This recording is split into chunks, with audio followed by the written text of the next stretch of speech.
The morning sun peeked through the blinds as Jasmine opened her eyes. Today wasn't just any day, it was DA Day. The day she'd been dreaming about since she was a little girl watching travel shows with her grandma. Paris, she whispered to herself, still not quite believing it was real. For 2 long years, Jasmine had worked weekends and holidays at the local coffee shop. She'd missed parties, skipped mall trips with friends, and packed lunches instead of eating out, all to save every extra penny. College tuition took most of her scholarship money, but this summer art program abroad? That was all on her. "Jazzy, you up? We gotta leave in an hour," her mom called from downstairs. Jasmine jumped out of bed and rushed to the bathroom. The outfit she'd picked for her first international flight was hanging on her closet door, nothing fancy, just her nicest jeans, and the soft blue sweater her dad had given her for her 19th birthday last month. As she brushed her teeth, Jasmine's eyes kept darting to her dresser where her passport sat. Brand new, with that official smell and crisp pages. She'd gotten it just 3 months ago, making her mom take about 20 photos until she found one where her smile looked right. Downstairs, her family was already buzzing with excitement. Her little brother kept asking if she'd bring him back a mini Eiffel Tower. Her dad, usually so calm, checked his watch every 5 minutes. "We're leaving 3 hours early, Dad." "The airport is only 40 minutes away," Jasmine laughed. "You never know about traffic," he said seriously. "Or parking, or lines. You can't be too careful with international flights." Her mom was worse, double-checking Jasmine's documents for the 5th time that week. "Mom, please. Everything's there," Jasmine said, gently taking back her folder. I know," her mom sighed. "It's just my baby girl going all the way to France, by herself." "I'll be with the whole program group," Jasmine reminded her. "Professor Taylor has done this trip 6 times. Breakfast was a blur, and soon they were loading her carefully packed suitcase into the car. Jasmine had watched at least a dozen videos about how to pack efficiently for a 6-week trip. Her dad had bought her one of those luggage scales so she wouldn't go over the weight limit. On the drive to the airport, Jasmine scrolled through photos of the Louvre on her phone, imagining herself standing in front of the real paintings instead of just the ones in her textbooks. 2 years of art history classes had prepared her for this moment, seeing the masterpieces with her own eyes. "Did you download the translation app I told you about?" her dad asked from the driver's seat. "Yes, Dad, and I've been practicing my French with that language app too." "Bonjour, comment ça va?" her little brother attempted with a terrible accent, making everyone laugh. The airport came into view, and Jasmine's stomach did a little flip. Huge airplanes took off and landed in the distance, and she thought about how one of them would soon carry her across the ocean. As they pulled up to departures, Jasmine's dad insisted on taking photos of every step. A picture of her getting her suitcase from the trunk. A picture of her standing beneath the international departure sign. A picture of her hugging her mom, who was already tearing up. Inside, the airport buzzed with activity. People rushing with coffee cups, business travelers typing on laptops, families herding sleepy children. Jasmine stood in line at the check-in counter, her passport and booking confirmation clutched tightly in her hand. When it was her turn, the airline worker smiled at her. "First time flying internationally." "Is it that obvious?" Jasmine laughed nervously. "You've got that excited glow," the worker said kindly. "Paris is beautiful. You're going to love it." After getting her boarding pass, Jasmine turned to find her family taking yet more photos. Her mom kept straightening Jasmine's collar and giving last-minute advice. "Remember to call as soon as you land. Keep your passport safe. Don't talk to strangers. Stay with your group." Jasmine nodded patiently at each instruction, though she'd heard them all 100 times before. Security was next, which meant saying goodbye. Her little brother gave her a tight hug, slipping a hand-drawn picture into her pocket. "So you don't forget us," he whispered. Her dad hugged her so hard she could barely breathe. "So proud of you, kiddo," he said, his voice slightly rough. Her mom was last, and the tears were flowing freely now. "My brave, beautiful girl," she said, "going to see the world." With one final wave, Jasmine joined the security line, her heart pounding with a mixture of nerves and pure joy. She was really doing this. Her dream was actually happening. Little did she know what was waiting for her at the gate. After passing through security, Jasmine felt a wave of independence wash over her. Her family's worried faces were now behind her, and ahead lay adventure. The international terminal buzzed with energy, people speaking different languages, shops selling travel pillows and overpriced snacks, and departure boards flipping with destinations from around the world. 2 hours until boarding, Jasmine mumbled to herself, checking her boarding pass. Gate P47. She decided to treat herself to a proper breakfast. The coffee shop job had taught her how overpriced airport food was, but today was special. She ordered a cheese omelette and orange juice, savoring each bite while watching planes take off through the massive windows. "First time flying international?" asked an older woman sitting nearby. "Is it that obvious?" Jasmine laughed. "You've got that look, excited but a little scared." "I remember my first time," the woman smiled warmly. "Where are you headed?" "Paris," Jasmine said, unable to keep the excitement from her voice. "For an art program." "Oh, you're going to love it. The museums alone will take your breath away." They chatted for a few more minutes, the woman sharing tips about the best little cafes near the Louvre. Jasmine pulled out her notebook and jotted them down, grateful for the advice. With an hour left before boarding, Jasmine decided to explore the terminal. She bought a neck pillow for the long flight and a French phrase book, even though she had the app. Something about having a real book in her hands felt right for this journey. As boarding time approached, Jasmine made her way to Gate B47. A small crowd had already gathered, everyone clutching their boarding passes and passports. She joined the line for Group 4, watching as the first groups of passengers filed onto the plane. That's when she first noticed the flight attendant checking documents. Karen Miller stood at the gate with perfect posture, her navy uniform crisp and spotless. Her blonde hair was pulled back in a tight bun, not a single strand out of place. At 43, Karen had been with the airline for 15 years and took immense pride in doing her job by the book. "Passport and boarding pass, please," Karen said to each passenger, her tone professional but cold. Jasmine watched as Karen scrutinized each document carefully before allowing passengers to board. She seemed to be taking longer than the other attendant at the neighboring desk. When an elderly man fumbled with his passport, dropping it, Karen sighed loudly. "Sir, please have your documents ready before approaching the gate." The man apologized, his hands slightly shaky as he picked up his passport. Jasmine felt a small knot form in her stomach. The excitement she'd felt all morning now mixed with a touch of anxiety. She double-checked her documents, making sure everything was in order. As the line moved forward, Jasmine noticed something else. Karen seemed to be giving certain passengers more attention than others. A young man with a beard was questioned about when his passport photo was taken. A woman wearing a hijab had her face compared to her passport photo multiple times. "Next," Karen called, and Jasmine stepped forward.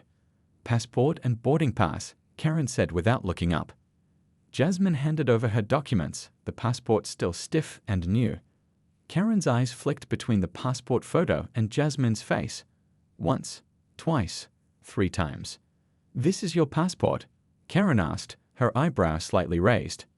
"Yes, ma'am," Jasmine replied politely. "I just got it a few months ago." Karen studied the passport more closely, flipping through the empty pages as if searching for something. "You've never traveled internationally before?" The question came out like an accusation. "No, this is my first time," Jasmine answered, her heart beginning to beat faster. The line behind her was growing, and she could feel people getting restless. "The photo doesn't look like you," Karen said, loud enough that people nearby turned to look. Heat rushed to Jasmine's cheeks. "It was taken recently, just 3 months ago." Karen looked at her skeptically. "Your hair is different." "I straightened it for the photo," Jasmine explained, touching her natural curls self-consciously. "The passport office said to make sure my face was clear." Instead of responding, Karen motioned to another airline employee, a younger man named Tom who was helping at the counter. "Can you come here a moment?" she called. Tom approached, and Karen whispered something to him while still holding Jasmine's passport. People in line behind Jasmine began to shift impatiently. "Is there a problem?" Jasmine asked, trying to keep her voice steady. Karen didn't answer her directly, still talking in low tones with Tom. Jasmine caught fragments, "doesn't match," and "need to verify." The knot in Jasmine's stomach tightened. The dream trip she'd worked so hard for suddenly felt like it was slipping away.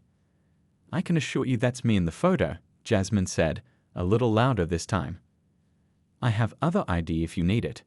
Karen turned back to her, and a look on her face made Jasmine's heart sink. This wasn't going to be easy. The tension at gate B47 was growing thicker by the second. Jasmine stood at the counter, heart pounding in her chest as Karen and Tom finished their whispered conversation. Other passengers were starting to notice the holdup, with some checking their watches and others craning their necks to see what was happening. "Look," Jasmine said, trying to stay calm, "I have my student ID and driver's license too." She reached into her bag, but Karen held up her hand. "That won't be necessary," Karen said firmly. "This passport is the issue." An older gentleman behind Jasmine sighed loudly. "What's the problem? We're going to miss our boarding time." Karen ignored him, her attention fixed solely on Jasmine and the blue passport in her hands. Tom seemed uncomfortable, shifting his weight from one foot to the other. "Karen, maybe we should call Supervisor Chen," Tom suggested quietly. Karen's lips tightened. "I know how to do my job, Tom. I've been doing this for 15 years. She turned back to Jasmine. "When exactly was this photo taken, and who took it?" "I told you about 3 months ago," Jasmine replied, struggling to keep her voice steady. "At the post office downtown, the official passport photo place." Karen said, clearly unconvinced. She flipped through the empty pages again, as if expecting to find something hidden there. "It's strange that there's such a discrepancy between this photo and your appearance today." A young woman in line spoke up. "Her hair is just styled differently. That happens all the time with passport photos." Karen shot the woman a cold look. "Ma'am, please don't involve yourself in official airline business." The woman rolled her eyes but stepped back. Jasmine could feel tears threatening to form, but she blinked them away. She wouldn't cry. "Not here, not now. Please, my flight is boarding. That passport is real, and it's mine. I can answer any questions about the information in it." Karen's eyes narrowed. She looked at Tom again, who seemed increasingly anxious about the situation. "Karen, I really think we should," Tom began. "I've made my decision," Karen cut him off. Then, addressing Jasmine directly, "I'm sorry, but I cannot accept this passport." "What? Why not?" Jasmine asked, panic rising in her voice. "It appears to be fraudulent," Karen announced loudly, causing nearby conversations to stop immediately. "The photo doesn't match, and the document itself seems—" She paused, searching for a word. "Suspicious." Several gasps came from the crowd. A middle-aged man recording a travel vlog for his family discreetly turned his phone toward the confrontation. "Fraudulent?" Jasmine repeated in disbelief. "That's ridiculous. It's a real US passport that I got legally through the proper channels." "Please lower your voice," Karen said sharply. "I will not lower my voice when you're falsely accusing me of something serious," Jasmine countered, her hands trembling. "Call your supervisor right now." Instead of responding to this request, Karen did something that nobody expected. She gripped the passport with both hands, one on each side of the photo page, and pulled. The sound of tearing paper cut through the airport noise like a knife. Time seemed to slow down as Jasmine watched in horror. The passport's photo page ripped along the edge, not completely separated but damaged enough that the official seal was now split. "What are you doing?" Jasmine screamed, lunging forward to grab her passport back. Karen stepped away, still holding the damaged document. "This confirms my suspicions. The paper quality is inconsistent with official documentation." The airport seemed to freeze for a moment. Then suddenly, everything happened at once. Tom's face went pale. "Karen, you can't. You just damaged a government document." A passenger who had been quietly observing stepped forward. "I'm an off-duty TSA agent," she said, showing her credentials. "Ma'am, you have no authority to damage a federal document, regardless of your suspicions." Another passenger had their phone out, recording the entire incident. "Got it all right here," he said loudly. "Give her back her passport right now," demanded a woman with 2 children. "What you just did is illegal." People in line began calling out in agreement, their voices rising in a chorus of disapproval. Karen's confident expression faltered for the first time. She looked down at the passport in her hands, at the tear she had created, then back at the crowd of angry faces surrounding her. I was following protocol for suspected fraudulent documents, she stammered, but the authority in her voice had vanished. No airline protocol involves destroying documents, the TSA agent stated firmly. You need to return that passport immediately and call your supervisor. As the reality of what she had done began to sink in, Karen's face drained of color. Her hands, still clutching the damaged passport, began to tremble slightly. Jasmine stood frozen in shock, tears now flowing freely down her cheeks as she watched her dream literally tearing apart before her eyes. The next few minutes at Gate B47 were pure chaos. Passengers were shouting, phones were recording, and airport security was rushing toward the commotion from both directions of the terminal. Jasmine stood rooted to the spot, her eyes fixed on her damaged passport in Karen's hands. Everything she had worked for, the savings, the planning, the dream, seemed to be slipping away with each passing second. "Give me back my passport," Jasmine finally managed to say, her voice stronger than she expected. She held out her hand, palm up, demanding rather than asking. Karen clutched the passport tighter, looking around as if searching for backup that wasn't coming. Tom had already stepped away from her, clearly wanting no part in what was happening.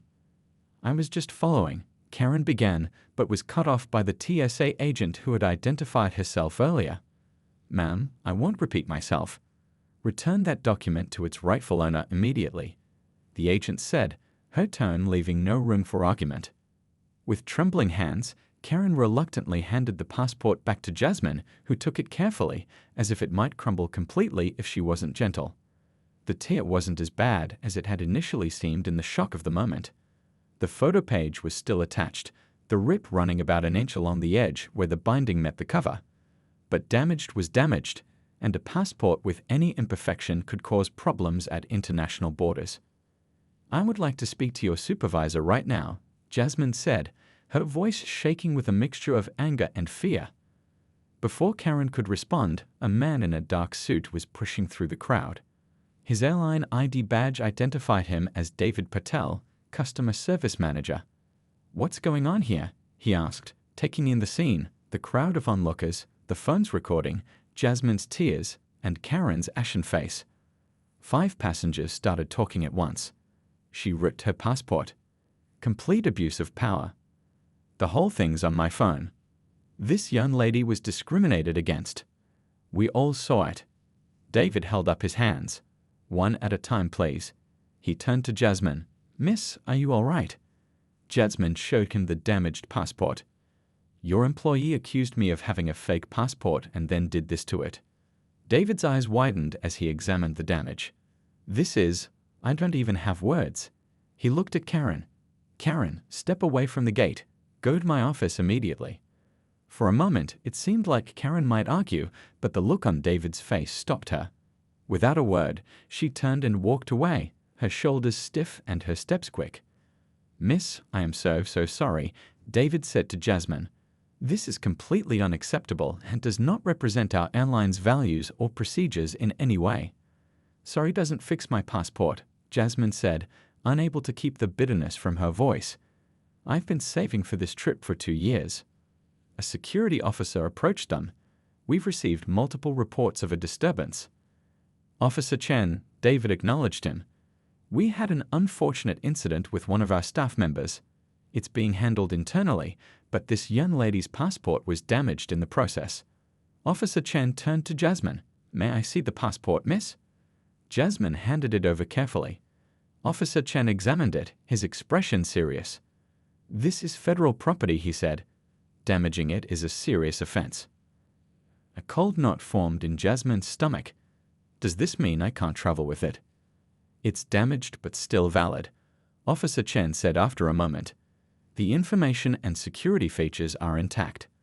But you might face additional scrutiny at international borders, especially on return to the US.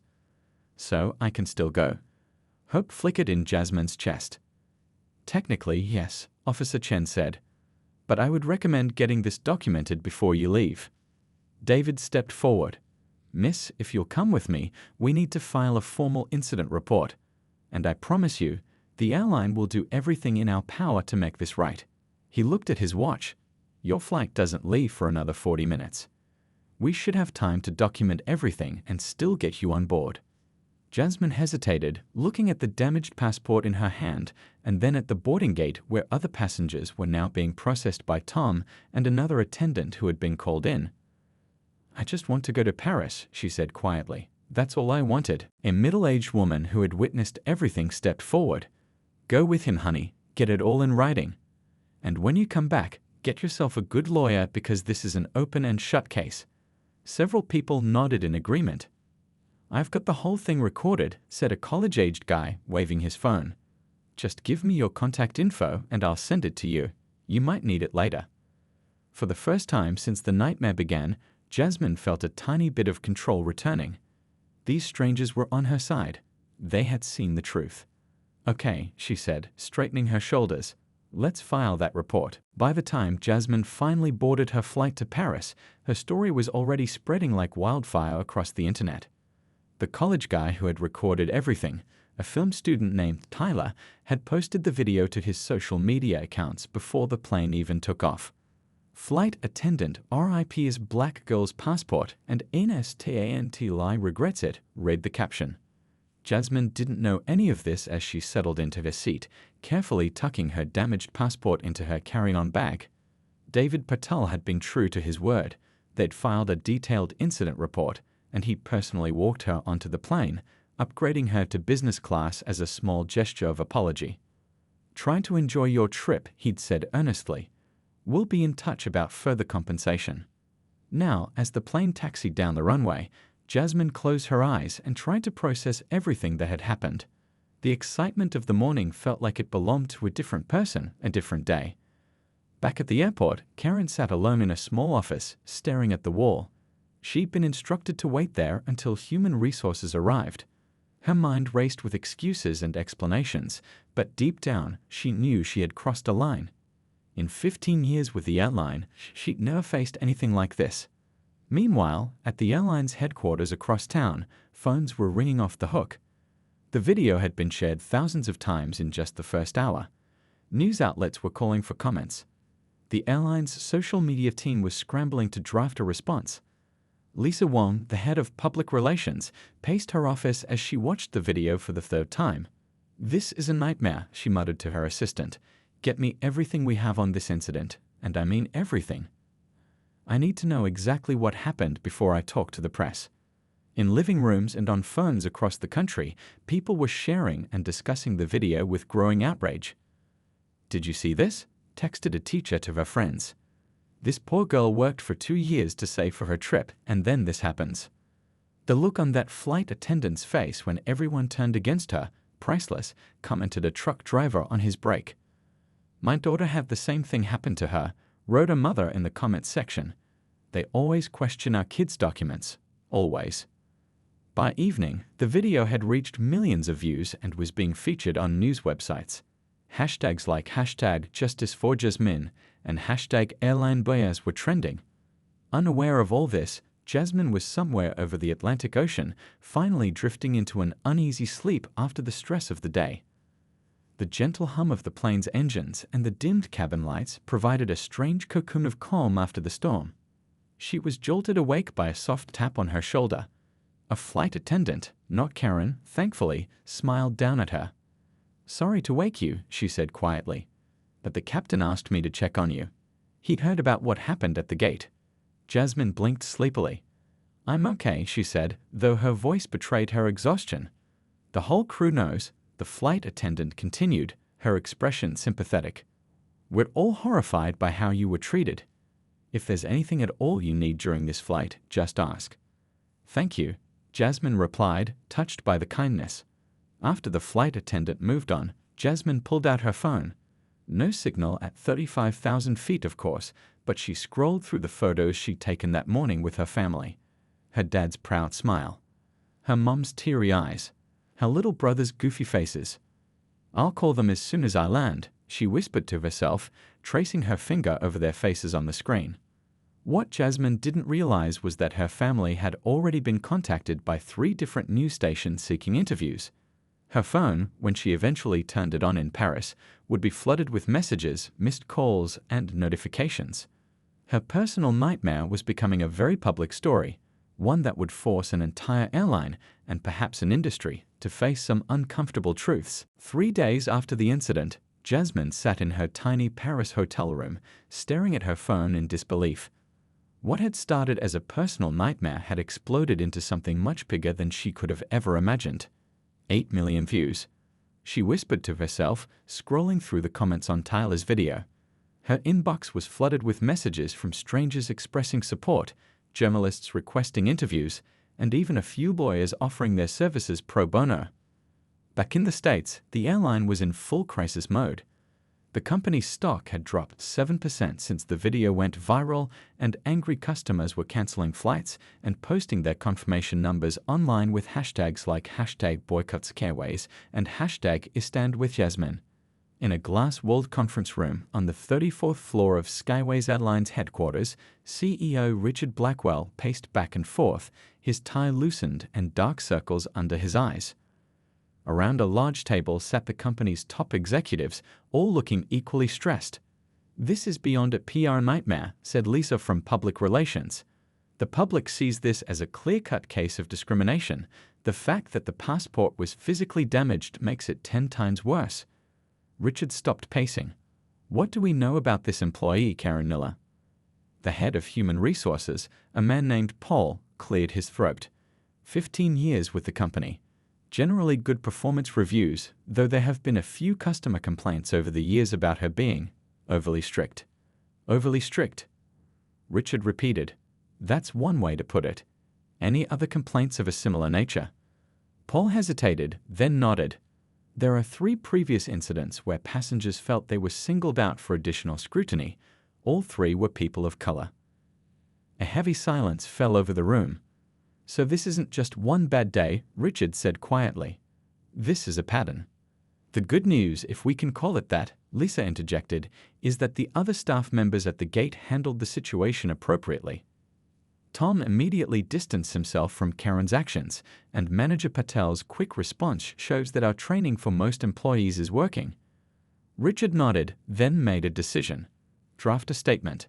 We're terminating Karen's employment effective immediately. Make it clear that her actions violated not just our policies but our core values, and I want to speak to this young woman personally." Meanwhile, in her small law office across town, attorney Diane Washington watched the video again, making notes. 3 different people had forwarded it to her, knowing her history of taking on civil rights cases. When her phone rang with a number she didn't recognize, she answered immediately. "Ms. Washington, this is Jasmine's mother. My daughter said I should call you." In Paris, Jasmine was trying her best to focus on her art program. The museum visits and lectures were everything she dreamed they would be, but it was hard to concentrate with her phone constantly buzzing with notifications. Her professor, a kind-eyed woman who had heard about what happened, pulled her aside after class.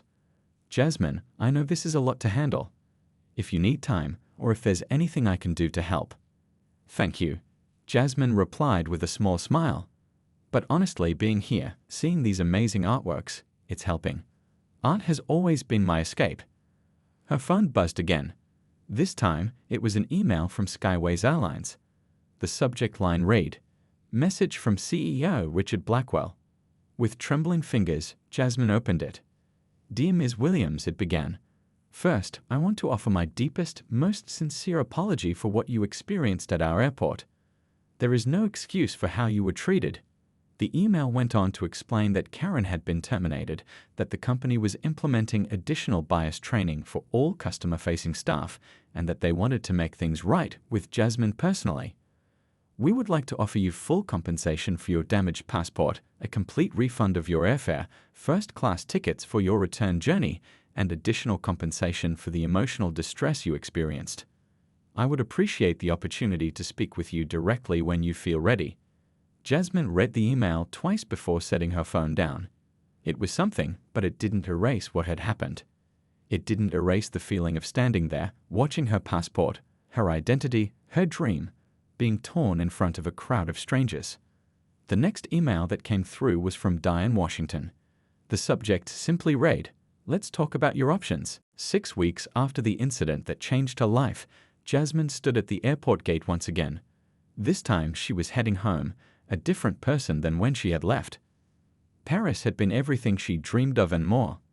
Despite the rocky start, she'd thrown herself into the art program, visiting every museum, sketching at sidewalk cafes, and making friends from around the world. Her professors had been impressed with her work, especially a series of drawings exploring themes of identity and belonging that had been directly inspired by her experience. Final boarding call for Skyways Airlines Flight 302 to New York, announced the gate attendant.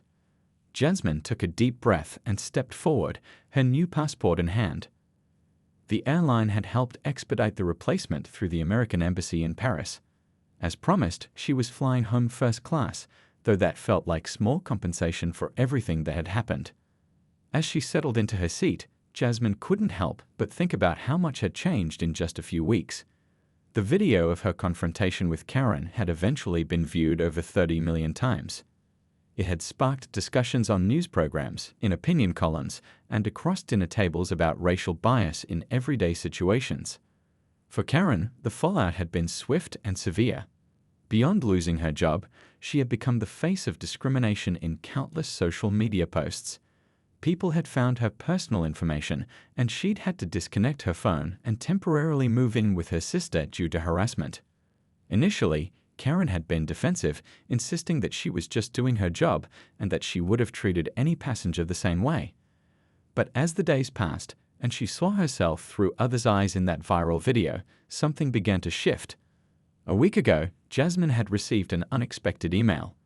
It had come through Diane Washington, the attorney who was representing her in discussions with the airline.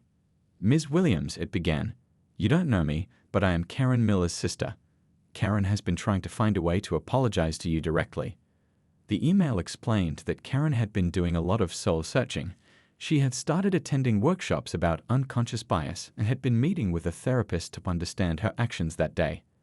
"She's not asking for forgiveness," her sister had written. "She just wants you to know that she recognizes what she did was wrong, and she's trying to learn from it." Jasmine had been surprised by her own reaction to the message. Her initial anger had mellowed, not because what Karen did wasn't serious, but because holding on to that anger wasn't helping Jasmine move forward. After consulting with her parents and Diane, Jasmine had agreed to a meeting, not for Karen's sake, but for her own closure. It would happen next week, with Diane present, in a neutral location. The airplane began its descent toward New York. Looking out the window, Jasmine thought about the speech she would give next month at her college's diversity symposium. The dean had invited her to share her experience, and she had decided to focus not just on what had happened, but on what came after, how people had rallied around her, how the airline had taken concrete steps to address bias, and how one viral moment had sparked meaningful conversations. As the wheels touched down, Jasmine's phone buzzed with a text from her mom. "Almost there, the whole family's waiting." There's a surprise too. What her mother didn't mention was the small crowd of supporters gathered at the arrival gate, holding welcome signs, or the news crew that had gotten wind of her return, or the airline's newly formed passenger advocacy board, which had asked if Jasmine would consider serving as a student representative. At just 19, Jasmine Williams had never expected to become an accidental activist. She had simply wanted to see Paris and study art. But as she walked through the airport toward her waiting family, she realized that sometimes life's hardest moments become doorways to something important. "Ready?" asked a flight attendant, gesturing toward the exit door. Jasmine nodded, gripping her new passport firmly. "More than ready."